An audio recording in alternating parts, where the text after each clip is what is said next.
Hola a todos. Hoy quiero presentar un proyecto que fue desarrollado y realizado en los últimos días del año 2019.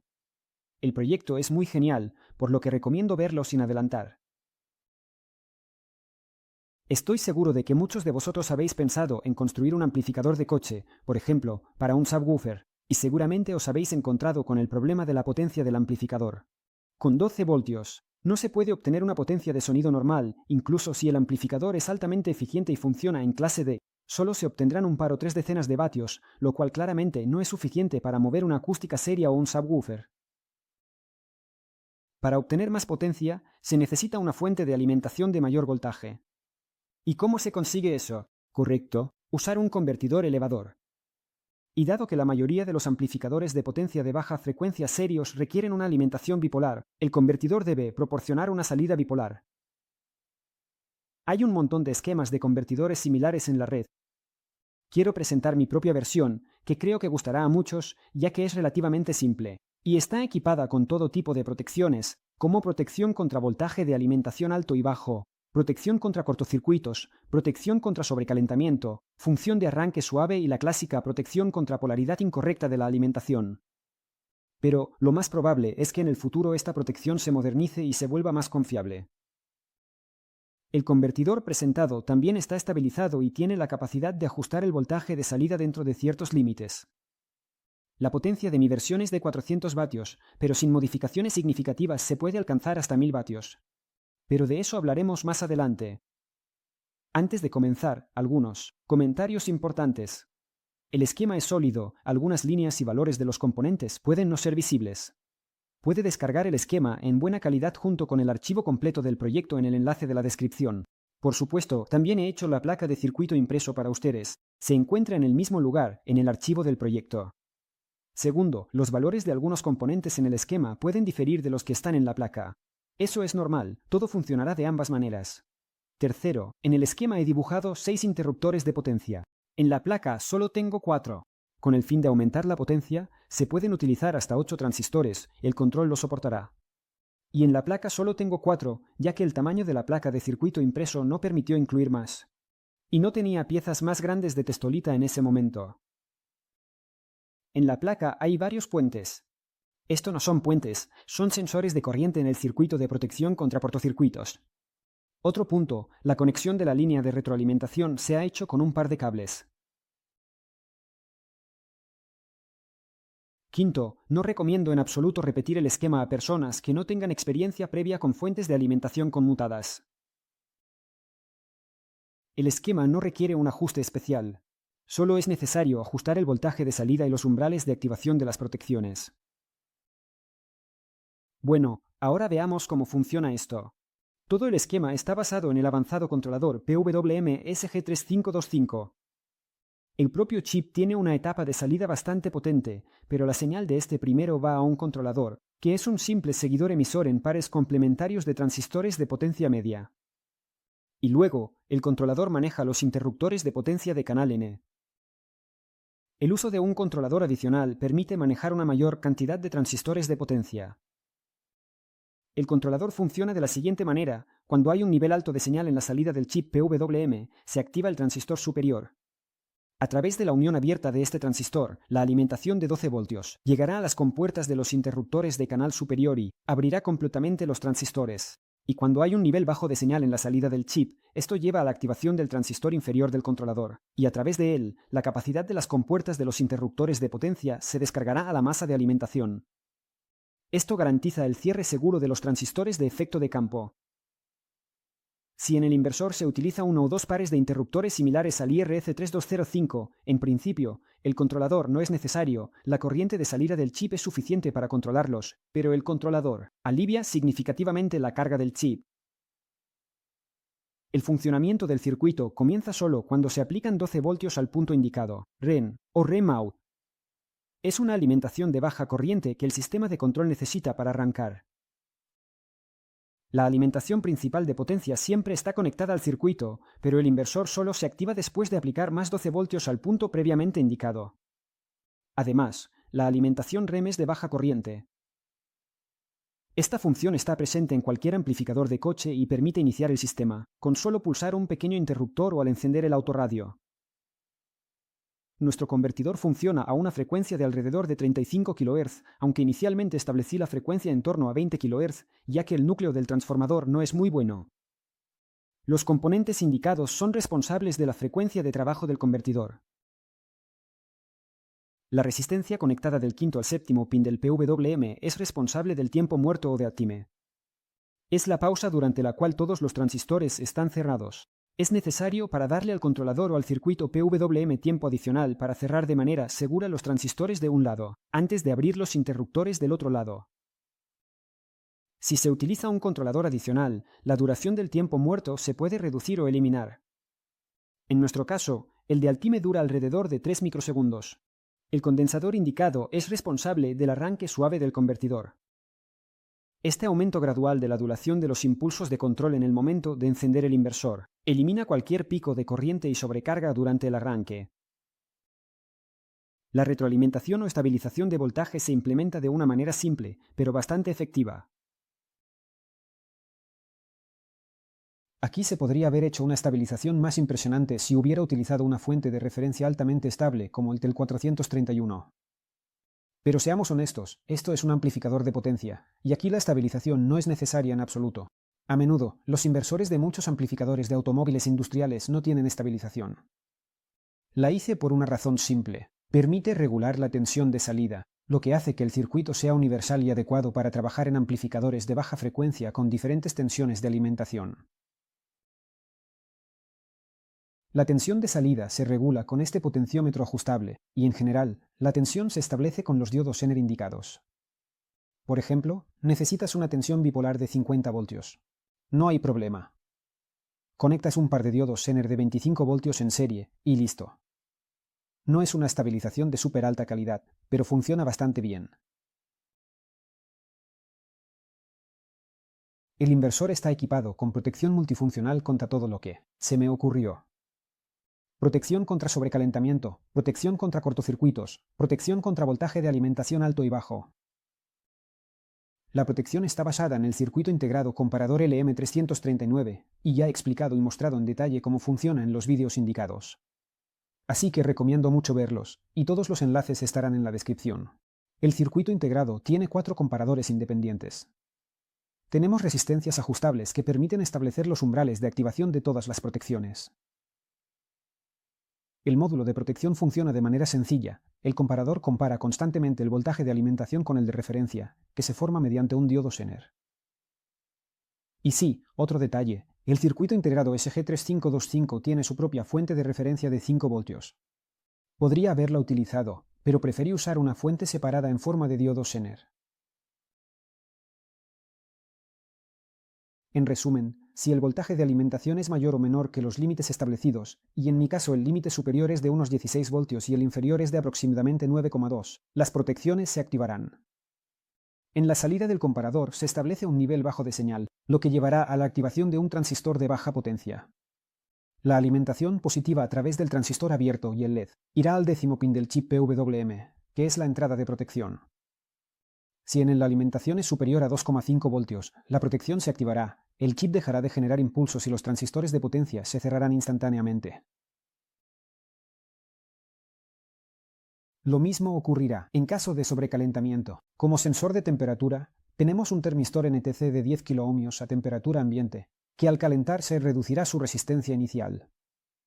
Por lo tanto, se alterará el equilibrio en las entradas del comparador y en la salida se establecerá un nivel bajo. Luego, la activación del transistor y la desconexión del circuito. La protección contra cortocircuitos funciona de la misma manera, pero en este caso el comparador monitorea la caída de tensión en el stand.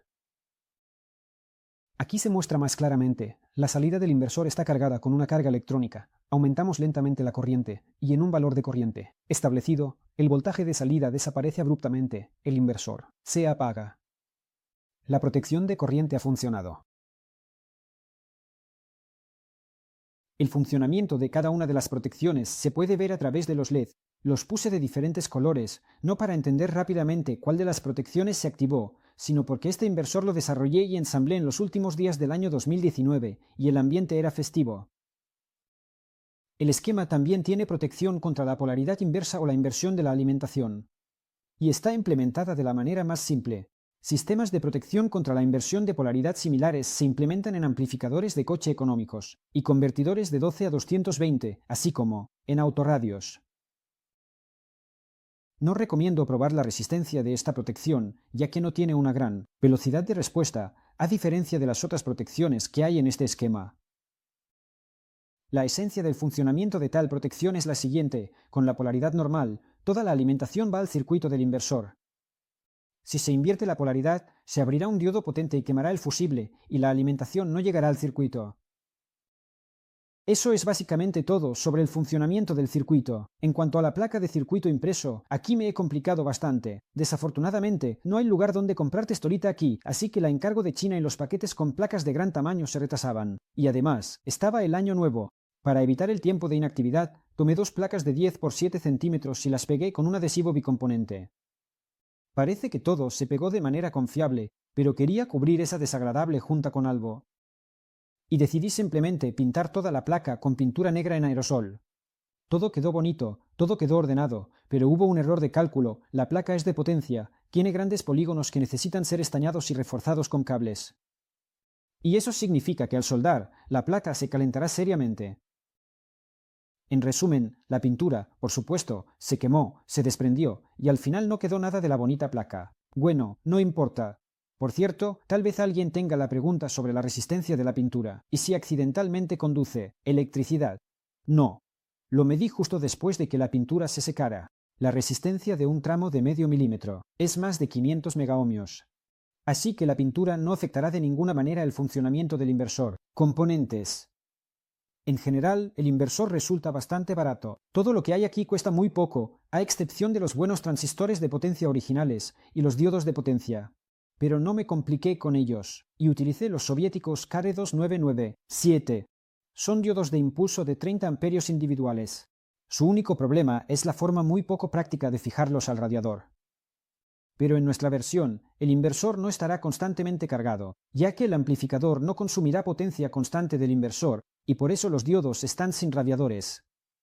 Pero si es posible, asegúrate de poner radiadores.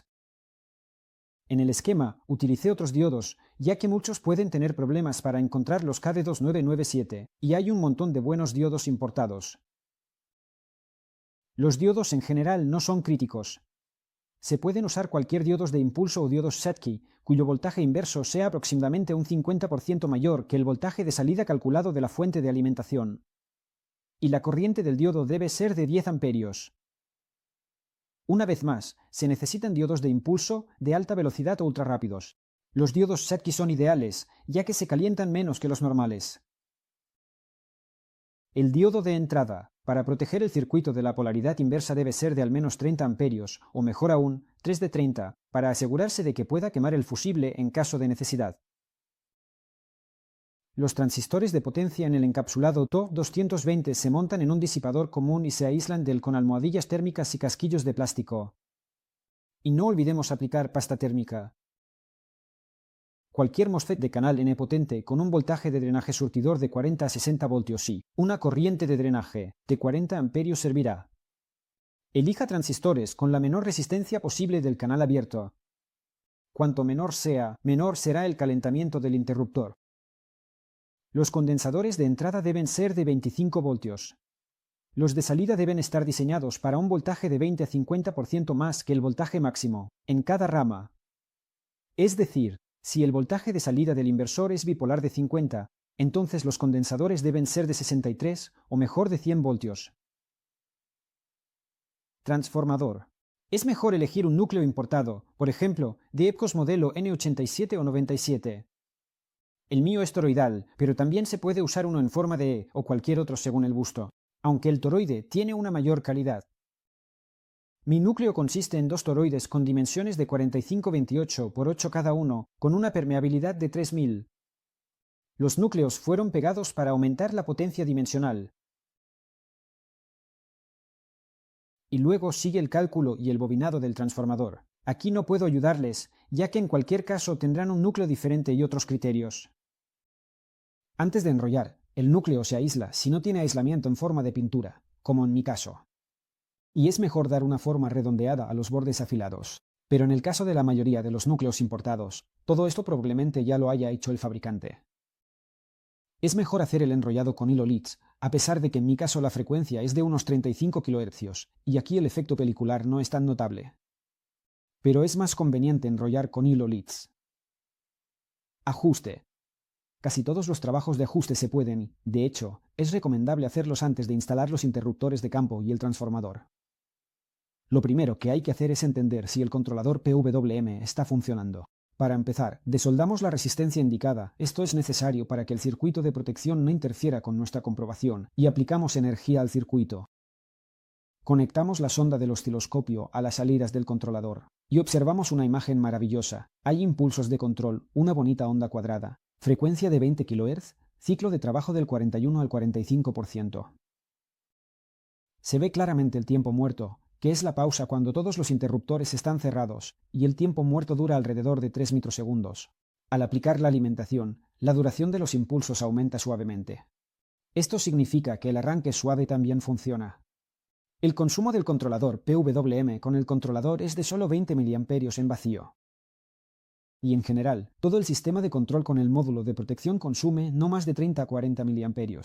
Esto es sin los interruptores de potencia y el transformador. Todo está genial. Sigamos. Adelante. Y lo siguiente es la configuración de las protecciones. Comenzaremos con la protección contra el aumento de voltaje de alimentación. Ajustamos en la fuente de alimentación de laboratorio alrededor de 16 voltios y girando lentamente el resistor indicado, logramos que se encienda el LED. Hacemos lo mismo en el caso de la protección contra baja alimentación, solo que logramos que el LED se encienda aproximadamente a 9,2 voltios. Cómo ajustar la protección térmica ya lo mostré en este vídeo, pero por si acaso repetiré esta parte del vídeo. En el caso de la protección térmica, necesitaremos cualquier fuente de calor con la posibilidad de ajustar la temperatura. Esto puede ser una plancha o algo similar.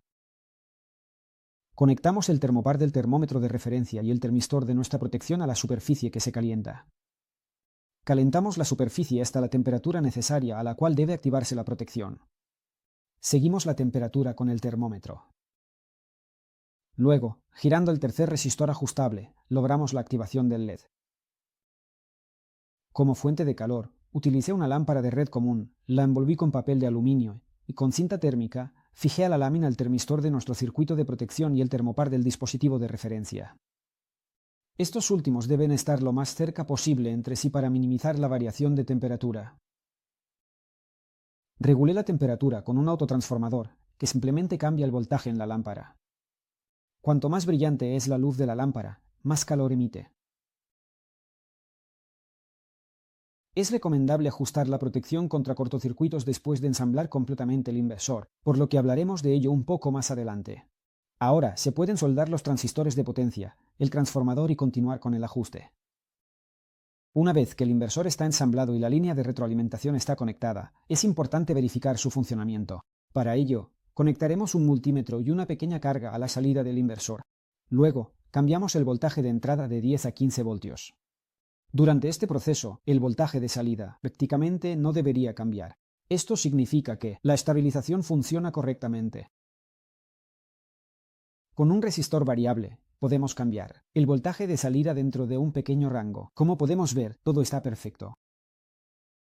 Luego tomamos una fuente de alimentación potente o una batería de 12 voltios y conectamos el inversor a ella. Es imprescindible controlar la corriente de entrada con un amperímetro. Cargamos la salida del inversor con lámparas incandescentes o elementos calefactores. Es necesario cargar todo el bobinado por completo, o ambos lados de manera uniforme. No se puede cargar solo un lado. Cargamos el inversor hasta que la corriente de consumo en la entrada sea de aproximadamente 35 amperios. Esto corresponderá a una potencia de alrededor de 420 vatios, sin tener en cuenta la eficiencia de conversión. Esta es precisamente la potencia en la entrada.